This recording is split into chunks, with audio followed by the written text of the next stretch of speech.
राधे राधे दोस्तों, आपका स्वागत है हमारे YouTube चैनल पर। आज मोक्षदा एकादशी है तो शुरू करते हैं व्रत कथा।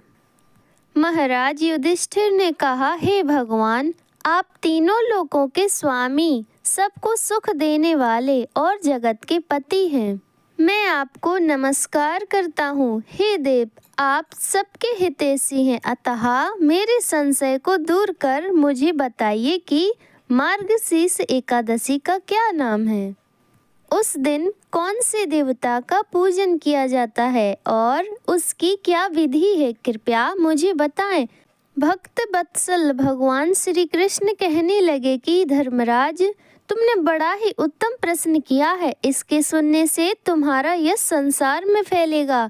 मार्गशीर्ष शुक्ल एकादशी अनेक पापों को नष्ट करने वाली है। इसका नाम मोक्षदा एकादशी है। इस दिन दामोदर भगवान की धूप दीप नैवेद्य आदि से भक्ति पूर्वक पूजा करनी चाहिए। अब इस विषय में मैं एक पुराणों की कथा कहता हूँ। गोकुल नाम के नगर में बैखानस नामक राजा राज्य करता था। उसके राज्य में चारों वेदों के ज्ञाता ब्राह्मण रहते थे।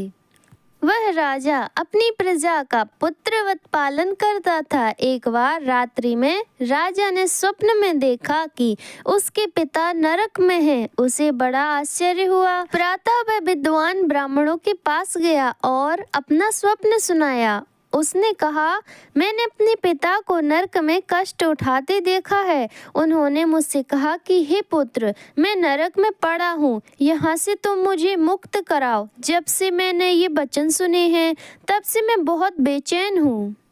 चित्त में बड़ी अशांति हो रही है। मुझे इस राज्य, धन, पुत्र, स्त्री, हाथी, घोड़े आदि में कुछ भी सुख प्रतीत नहीं होता है। क्या करूँ?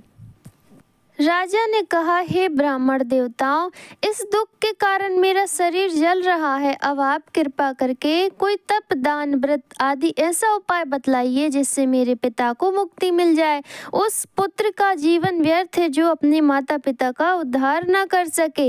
एक उत्तम पुत्र जो अपने माता पिता तथा पूर्वजों का उद्धार करता है वह हजारों मूर्ख पुत्रों से अच्छा है। जैसा एक चंद्रमा सारे जगत में प्रकाश कर देता है परंतु हजारों तारे नहीं कर सकते। ब्राह्मणों ने कहा, हे राजन, यहाँ पास ही भूत भविष्य वर्तमान के ज्ञाता पर्वत ऋषि का आश्रम है। आपकी समस्या का हल वे जरूर करेंगे। ऐसा सुनकर राजा मुनि के आश्रम पर गया। उस आश्रम में अनेक शांत चित्त योगी और मुनि तपस्या कर रहे थे। उसी जगह पर्वत मुनि बैठे थे। राजा ने मुनि को साष्टांग दंडवत किया। मुनि ने राजा से कुशल क्षेम पूछी। राजा ने कहा कि हे महाराज, आपकी कृपा से मेरे राज्य में सब कुशल है, लेकिन अकस्मात मेरे चित्त में अत्यंत अशांति होने लगी है। ऐसा सुनकर पर्वत मुनि ने आंखें बंद की और भूत विचारने लगे। फिर बोले, हे राजन, मैंने योग के बल से तुम्हारे पिता के कुकर्मों को जान लिया है। उन्होंने पूर्व जन्म में कामातुर होकर एक पत्नी को रति दी, किंतु सौत के कहने पर दूसरी पत्नी को ऋतु दान मांगने पर भी नहीं दिया। इसी पाप कर्म के कारण तुम्हारे पिता को नरक में जाना पड़ा। तब राजा ने कहा, इसका कोई उपाय बताइए। मुनि बोले, हे राजन, आप मार्गशीर्ष एकादशी का उपवास करें और उस उपवास के पुण्य को अपने पिता को संकल्प कर दें। इसके प्रभाव से आपके पिता की अवश्य नरक से मुक्ति होगी।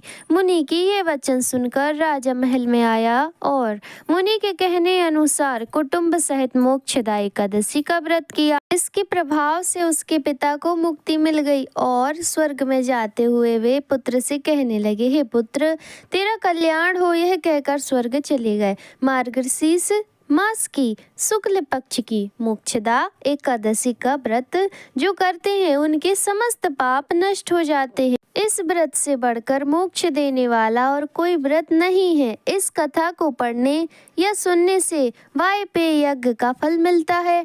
यह व्रत मोक्ष देने वाला तथा चिंतामणि के समान सब कामनाएं पूर्ण करने वाला है।